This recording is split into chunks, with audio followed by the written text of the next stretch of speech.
ہم نے دیکھنا صرف یہ ہے کہ کہیں ایسا تو نہیں ہے کہ دولت میں الجھ گئے۔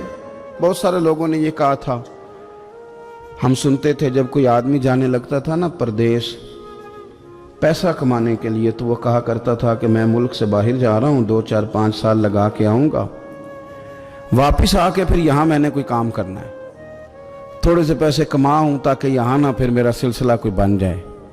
وہ 3 سال لگانے گئے تھے پر 30 گزر گئے ہیں، لوٹ کے واپس کوئی نہیں آئے۔ وہ 4 سال کا کہہ کے گئے تھے پر سال 40 ہو گئے، لوٹے نہیں۔ کیوں نہیں لوٹے؟ اس لیے کہ پہلے مفاد چھوٹا تھا، خیال یہ تھا کہ تھوڑے سے پیسے آ جائیں گے، بچوں کا خرچہ چلنے لگ جائے، فیسیں پوری ہونے لگ جائیں، اور مجھے کسی سے مانگنا نہ پڑے، تو بس پھر میں کامیاب ہوں۔ یہ طے کیا تھا۔ اس کے فوراً بعد پھر جب باہر گئے تو خیال آیا کہ نہیں، صرف پنکھے کا نہیں، اے سی کا بل بھی دینا پڑے گا۔ پھر تھوڑا اور آگے بڑھے تو خیال آیا کہ چھوٹی گاڑی پہ گزارا نہیں ہوتا، بڑی گاڑی نہ لے لیں۔ پھر خیال آیا کہ بڑی گاڑی لی ہے تو یہ تو اندر کھڑی نہیں ہوتی، سامنے والا پلاٹ مل جائے تو ذرا گراج اچھا بن جائے گا۔ پھر الجھ گئے دوستو۔ پھر نہ مالک حقیقی کی جانب وہ نظر جو ہماری ہونی چاہیے تھی نہ رہی۔ ذوق سے نماز پڑھتے تھے، پھر ہماری نمازیں مختصر ہو گئیں۔ ہم سویرے اٹھ کے ذوق سے قرآن پاک پڑھتے تھے، پھر وہ وقت بھی ہمارا دفتر کی تیاری میں لگ گیا۔ رات درود شریف پڑھتے تھے، لیکن وہ بھی سارا ہمارا حساب کتاب میں وقت گزر گیا۔ ہم نے یہ سمجھا ہی نہیں کہ دولت کارخانہ نہیں دیتا، دولت سیٹھ صاحب نہیں دیتے، دولت آپ کو آپ کی فیکٹری نہیں دیتی، دینے والے تو رب کریم کی ذات ہے۔ تو جہاں سے آنا تھا وہاں توجہ دینی چاہیے تھی کہ جہاں صرف ایک سبب تھا، ذریعہ تھا۔ حضرت اویس کرنی رضی اللہ تعالیٰ عنہ، ہمارے صوفیاء میں ایک لفظ بولا جاتا ہے فقر بوذر، یعنی کچھ لوگ ایسے ہیں جو سیدنا ابو ذر غفاری رضی اللہ تعالیٰ عنہ کے طریقے پہ چلتے ہیں۔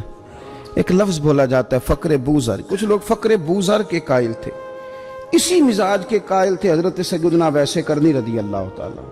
ان کے ذہن میں ایک بات بیٹھ گئی تھی کہ یار دینے والا اللہ ہے، دینے والا، عزت بھی اللہ دے گا، رزق بھی اللہ دے گا۔ بلکہ امام غزالی رحمۃ اللہ علیہ نے تو حدیث لکھی ہے، آپ فرماتے ہیں کہ نبی پاک صلی اللہ علیہ وسلم نے فرمایا جس نے بندوں سے عزت تلاش کی رب اسے رسوا کر دے گا۔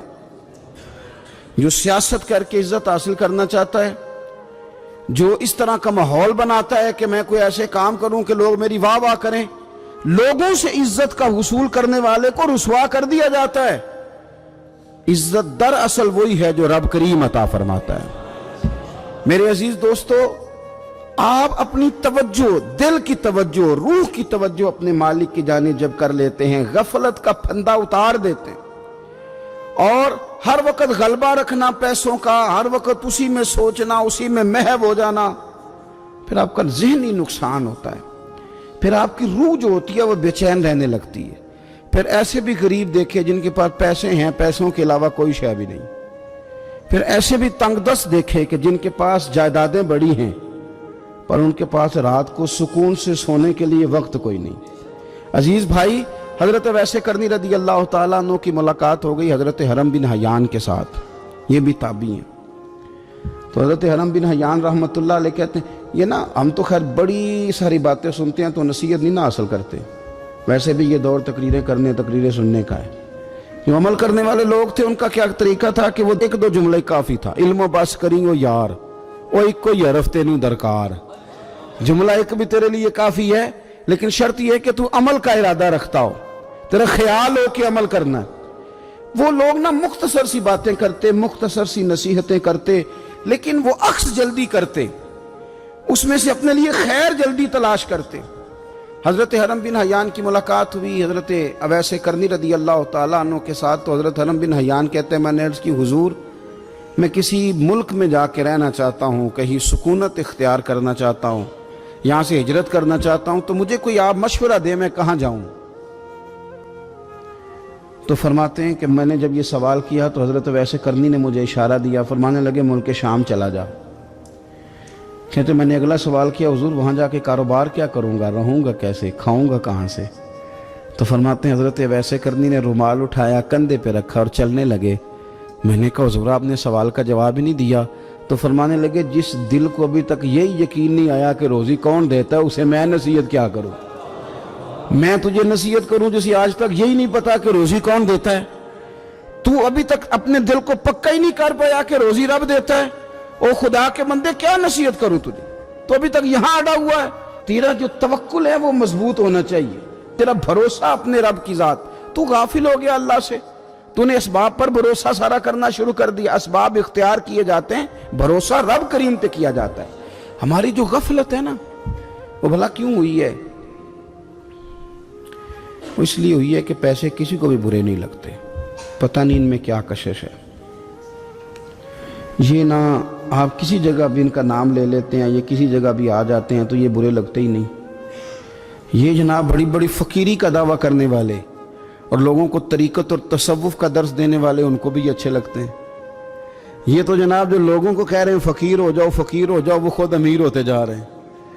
یہ پتہ نہیں ان میں کیا ایسا خاص۔ ہمارے ایک استاد تھے تو مزاج میں بڑی ظرافت تھی، حالانکہ بڑے اللہ والے بندے تھے، تو بات بڑی وہ دل لگی کی کیا کرتے تھے۔ تو ایک دن ہم نے پوچھا استاد جی خوشبو کون سی اچھی لگتی ہے؟ کہنے لگے بیٹا جو پیسوں میں سے آتی ہے وہ مجھے بڑی اچھی لگتی ہے، اس لیے کہ ملتے کم ہیں۔ ہمارا نا جب اس طرح کا ذوق بن جاتا ہے نا، آپ مزاج بنا لیتے ہیں پیسوں کا۔ لوگ سمجھتے ہیں کہ غریبی کا ڈر شاید زیادہ ڈر ہے، لیکن کبھی آپ دروازہ رسول پہ جائیں نا تو حضور نے تو کوئی اور ڈر بیان کیا ہے۔ حضرت ابو عبیدہ بن جراح رضی اللہ تعالیٰ عنہ بحرین سے نا مال لے کے آئے بہت سارا، حضور نے بھیجا، جزیہ لینے گئے یا مال غنیمت کا کچھ مال تھا، آپ لے کے مسجد میں آئے تو لوگوں کو پتہ چل گیا کہ آج مال آیا ہے۔ اب سب کو حصہ ملتا تھا، اس میں سے بدریوں کو زیادہ ملتا تھا، باقی لوگوں کو بھی ملتا تھا۔ تو فجر کی نماز کے بعد لوگ گھروں کو جایا کرتے تھے، لیکن آج پتہ چلا نا مال آیا ہے۔ تو یہ سیاستہ میں حدیث موجود ہے، سب لوگ مسجد میں بیٹھے رہے۔ حضور علیہ السلام نے فرمایا تمہیں پتہ چل گیا مال آیا ہے؟ عرض کی حضور ہاں۔ فرمایا تمہیں بانٹنے لگے ہیں، دینے لگے ہیں۔ ہم نا غریبی سے ڈرتے ہیں، ہم اپنے بچوں کے لیے دعا کرتے ہیں ان پہ غربت نہ آئے، ہم اپنے بہن بھائیوں کے لیے دعا کرتے ہیں ان پہ غربت نہ آئے، کرنی چاہیے۔ لیکن ذرا اس حدیث کے مفہوم کو بھی دیکھیے گا۔ نبی پاک صلی اللہ تعالیٰ علیہ وآلہ وسلم نے فرمایا تمہیں دینے لگے ہیں، مال آ گیا ہے، لیکن میرے قریب نے اپنی امت کے لیے جس چیز کا ڈر محسوس کیا وہ کیا ہے؟ حضور کے دل میں کس چیز کا خدشہ تھا وہ کیا ہے بیان کیا۔ حضور فرمانے لگے لوگو مجھے تم پر غربت کا ڈر نہیں، یہ ڈر نہیں کہ تم غریب ہو جاؤ گے، بلکہ مجھے تو ڈر ہے کہ تم پر دولت پھیلا دی جائے گی، تم زیادہ مالدار ہو جاؤ گے۔ خوف غریبی کا نہیں، خوف تمہارے مال کا ہے۔ اور حضور فرماتے ہیں کہ پھر تم انہی باتوں میں مبتلا ہو جاؤ گے جن میں پرانی امتیں مبتلا ہوئی تھی، اور جب وہ اللہ کی نافرمانی میں مبتلا ہوئی تھی تو پھر وہ ہلاک کر دی گئی تھی۔ مجھے ڈر ہے، مجھے ڈر ہے۔ ہاں جہاں دولت آتی ہے وہاں سستی بھی آتی ہے، جہاں دولت آتی ہے وہاں معاذ اللہ عیاشی بھی آتی ہے، جہاں دولت زیادہ آ جاتی ہے وہاں پھر لوگ ہر چیز کو دولت میں تولنے لگتے ہیں۔ جہاں دولت زیادہ آتی ہے میرے بھائی، پھر لوگ سمجھتے ہیں کہ ہر چیز میں خرید لوں گا، پھر لوگوں کے ذہنوں کے اندر اس طرح کا فطور آتا ہے۔ حضور نے فرمایا مجھے ڈر ہے تمہارے دولت مند ہونے کا، ڈر ہے دولت مند ہونے کا۔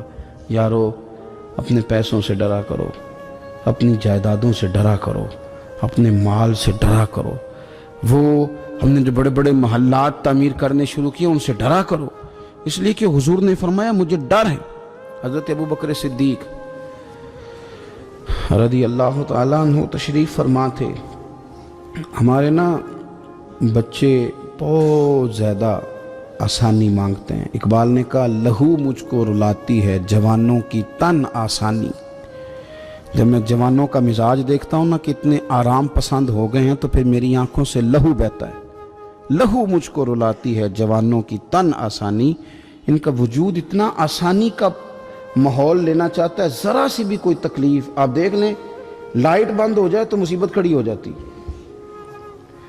کسی جگہ چند منٹ کے لیے آدھے گھنٹے کے لیے ٹریفک بند ہو جائے تو مثلاً کیا ہو جائے گا، لیکن یہ کہ طبیعتوں میں تلخی، اور جب وہ گاڑیاں آہستہ آہستہ چلتی ہیں تو ایک دوسرے سے آگے بڑھنے کی وہ شدت، وہ ہمارے مزاج میں ایک دوسرے کے بارے میں دل میں بڑے بڑے جملے، کیوں؟ اس لیے کہ ہماری طبیعت آسانی پسند ہے، ذرا سی بھی کوئی رکاوٹ ہم نہیں برداشت کرتے، تھوڑی دیر کے لیے ٹھہرنا پڑ جائے ہمارے لیے بڑا مشکل کام ہے۔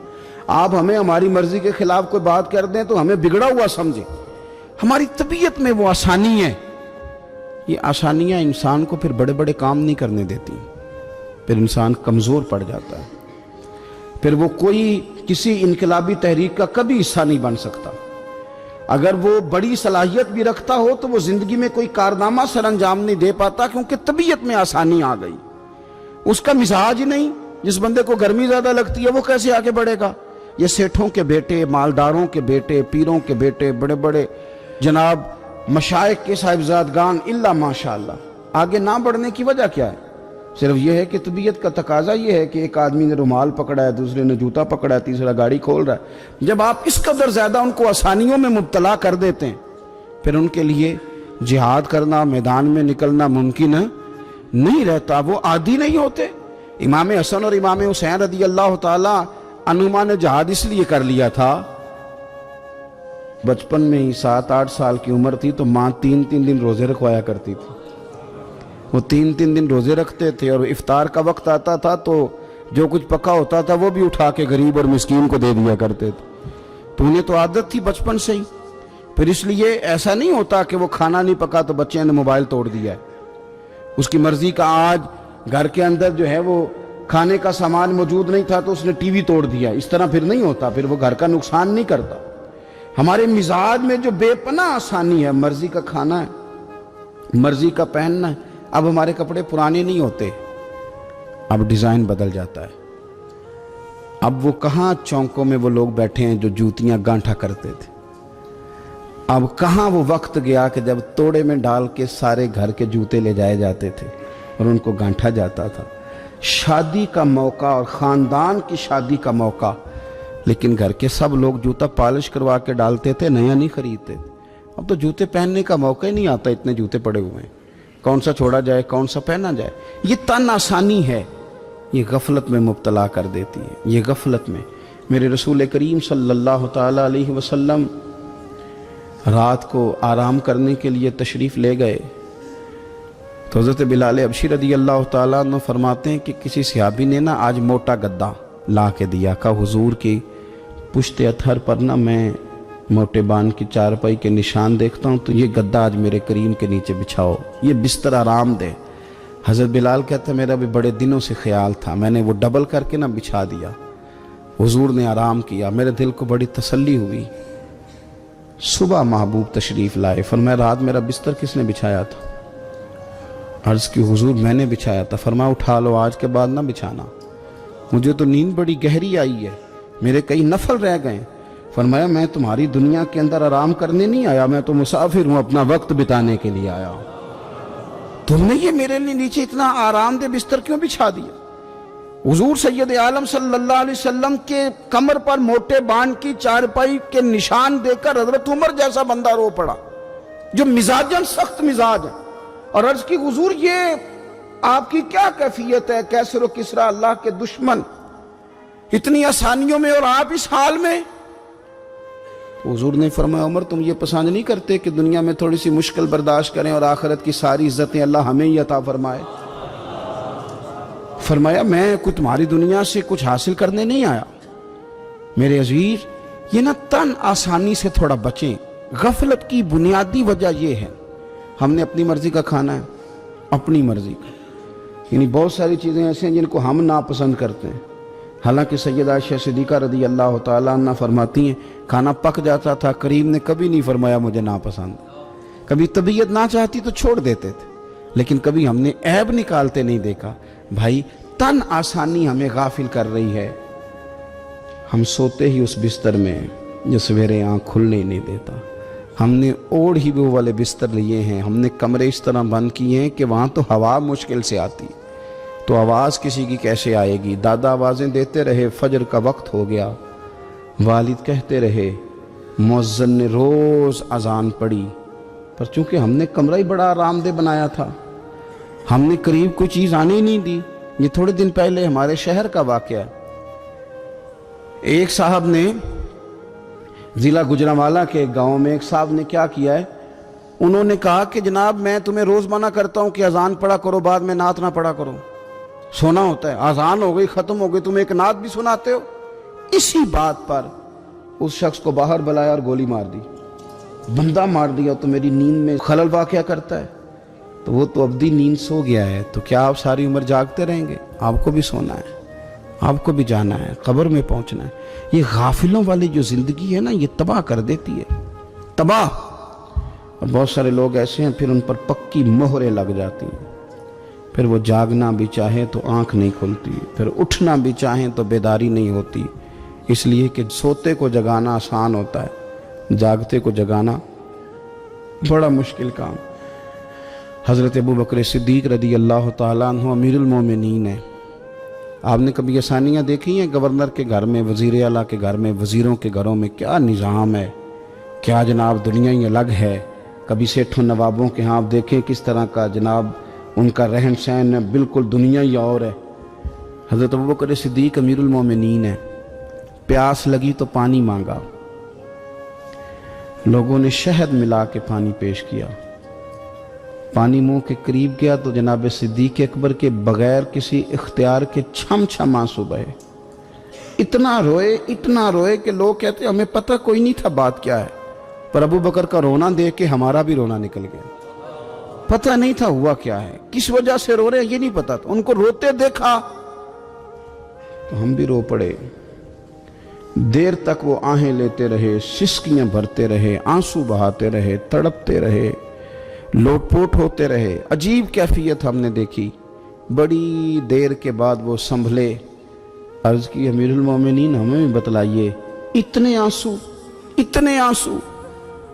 جناب صدیق اکبر رضی اللہ تعالیٰ عنہ فرمانے لگے میں نا ایک دن حضور کی بارگاہ میں حاضر تھا, تو نبی کریم علیہ السلام کسی چیز کو فرما رہے تھے, ہٹ جا مجھ سے, دور ہو جا مجھ سے, دور ہو جا مجھ سے, دور ہو جا. تو فرماتے ہیں میں نے بعد میں عرض کی حضور آپ کس چیز کو ہٹا رہے تھے؟ تو حضور فرمانے لگے میرے پاس دنیا آئی تھی, تو میں نے اسے کہا تو مجھ سے دور ہو جا, میرے قریب نہ, دور ہو جا. تو حضور فرماتے ہیں وہ مجھ سے چلی گئی, پر جاتی دفعہ کہہ گئی ہے کہ حضور آپ نے تو مجھے اپنے سے دور کر دیا, پر آپ کے بعد والے مجھ سے بچ نہیں سکیں گے. وہ مجھے قبول کر لیں گے, وہ مجھے بڑی بڑی سیف الماریوں میں جگہ دیں گے, وہ تجوریوں میں بھر لیں گے, وہ مجھے رکھ لیں گے, پسند کر لیں گے. حضور نے فرمایا تو ہٹ جا. حضرت صدیق اکبر فرمانے لگے میں پانی مانگتا ہوں, مجھے شہد دیتے ہو, مجھے دنیا دار نہ کر دینا, مجھے اس آسانی میں مبتلا نہ کر دینا. مجھے ڈر لگتا ہے ان لوگوں میں نہ ہو جاؤں جن پر دنیا پھیلا دی گئی, پھر وہ اللہ کے ذکر سے غافل ہو گئے. بھائی کتنے دکھ کی بات ہے کہ کچھ لوگوں نے پچھلے رمضان شریف کو قرآن مجید کھولا تھا, یعنی ایک مہینے میں بھی ایک قرآن شریف ہم ختم نہیں کر پاتے. کیا ہم روز فون نہیں سنتے؟ کیا ہمارے پاس جو SMS آتے ہیں ان کے جواب نہیں دیتے؟ کیا ہم اپنی مرضی سے اپنی طبیعت کے مطابق نیند پوری نہیں کرتے؟ کیا ہفتے میں 1-2 دفعہ ہم باہر سے جا کے کھانا کھانے کا پلان نہیں کرتے؟ سارے کام ہم کر رہے ہیں, ٹائم نکل رہا ہے, دوستوں کے ساتھ ملاقاتیں ہو رہی ہیں, خوش گپیاں جاری ہیں, تو کیا وجہ ہے قرآن پاک ہمارا مہینے میں 1 دفعہ ختم کیوں نہیں ہوتا؟ درود پاک کی مجالس ہم قائم کیوں نہیں کرتے؟ ہم کیوں نہیں اپنے آپ کو تھوڑا سا وقت دیتے؟ کیوں نہیں ہم اپنی روحانی زندگی کو آباد کرنے کے لیے تھوڑا سا آگے بڑھتے؟ کیوں نہیں وظائف پابندی سے پڑھتے؟ کیوں فجر سے تھوڑا پہلے ہماری آنکھ نہیں کھلتی؟ غافلوں والی زندگی نہ گزارے. ورنہ یاد رکھیں ہماری آنکھ اس وقت کھلتی ہے جب آنکھ بند ہونے کا وقت آ جاتا ہے. اس وقت آنکھ کھولیں گے تو اس کا فائدہ کوئی نہیں ہوگا. اب وقت ہے, اب وقت ہے. اپنے آپ کو ذہنی طور پر تیار کریں, اپنے دل سے روز کلام کریں.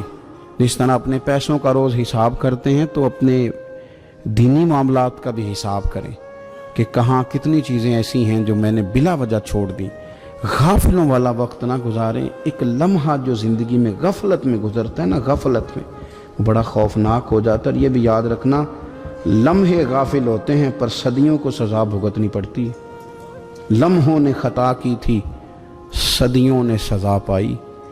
کئی دفعہ ایک لمحے کے لیے بندہ غافل ہوتا ہے، اور حضرت شیخ باہو نے تو کہا تھا کہ جو دم غافل سو دم کافر۔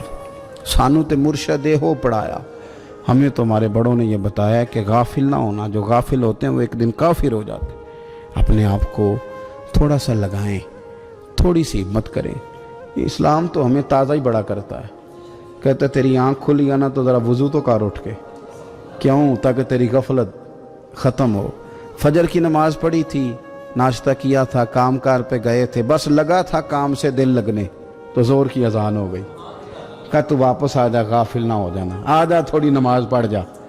تو پھر یہ آیا تھا، نماز اس نے پڑھی تھی، اب یہ واپس گیا تھا تو شام ہونے لگی تھی۔ شام ہوتے ذرا بندے کا وجود تھکنے لگتا ہے، تو طبیعت اس کی تھکنے لگی تو اسے کہا نہیں نہیں، کہیں تجھے تیرا وجود ذہن غافل نہ کر دے، آ جا عصر بھی پڑھ جا کے۔ تو یہ واپس گیا تھا کہ وہ پھر غلبہ ہونے لگا تھا اس پر، تو اسے کہا کہ نہیں، دن جا رہا ہے، رات آ رہی ہے، اس کے بیچ بھی نماز پڑھ تاکہ دن رات تیری عبادت کے گواہ ہو جائیں، آ جا۔ پھر یہ سونے لگا تو اسے کہا ایسے ہی نہ سو جانا، تو عشاء پڑھ کے سو، کیا ملے گا؟ تو مدینے والے محبوب فرماتے ہیں عشاء جماعت کے ساتھ پڑھ، فجر اٹھ کے جماعت کے ساتھ پڑھنا، رب ساری رات عبادت کرنے کا ثواب عطا کر دے، ساری رات عبادت کا ثواب دے دے۔ تو ہم نے یہ کرنا ہے کہ ہم نے نہ اپنے آپ کو تازہ رکھنا ہے، ہم نے اپنے آپ کو تازہ۔ ہمارے نا بزرگ اس طرح کرتے تھے کہ یہ ایز اے اسپیشل جاتے تھے، یہ جو ہم انعقاد کرتے ہیں نا اجتماعات کا، ہمارے بزرگوں نے ہمیں طریقہ دیا ہے کہ نصیحت لو۔ یہ جو نصیحت ہوتی ہے یہ نفع دیتی ہے، آپ کے کانوں سے بات ٹکراتی ہے تو دل میں ایک دفعہ جاتی ضرور ہے، یہ مزاج ہوتا ہے۔ ہمارے بزرگ نہ چل کے جاتے تھے، چل کے جاتے تھے، اور جا کہتے تھے کوئی نصیحت ایک ہو جائے، چل کے جایا کرتے تھے تو نصیحت ہو جاتی تھی۔ حضرت داؤد طائی رحمۃ اللہ تعالیٰ علیہ ارشاد فرماتے ہیں کہ ہارون رشید بادشاہ آیا، کئی جگہوں سے ہو کے میرے پاس آیا، تو میرے ساتھ ہاتھ میں لایا، سلام لی تو بھی ہاتھ پکڑے ہوئے تھے، تو کہنے لگا حضور کو نصیحت کر دیں۔ تو میں نے کہا نصیحت کیا کرنی ہے، تیرے ہاتھ بڑے نرم و نازک ہیں، دیکھنا کہیں جہنم میں جل نہ جائیں۔ کہتے ہیں وہ نصیحت میں نے کی تھی، لیکن جب وہ میری نصیحت سن کے رویا نا تو اس کے رونے سے میں نے بھی رونا شروع کر دیا۔ تو میں نے اسے کہا نصیحت میں نے تجھے کی تھی، لیکن دیکھ اس نے میرے دل پہ کتنا اثر کیا ہے۔ نصیحت ہمیشہ یہ بھی غفلت سے جگائے گی۔ کوشش کریں کوئی بات سیکھیں، کسی سے کچھ سنیں، کوئی خیر کا جملہ لیں، تاکہ دل جو ہے نا وہ مردہ۔ حضرت سری سکتی رحمۃ اللہ علیہ درخت کے نیچے بیٹھے تھے،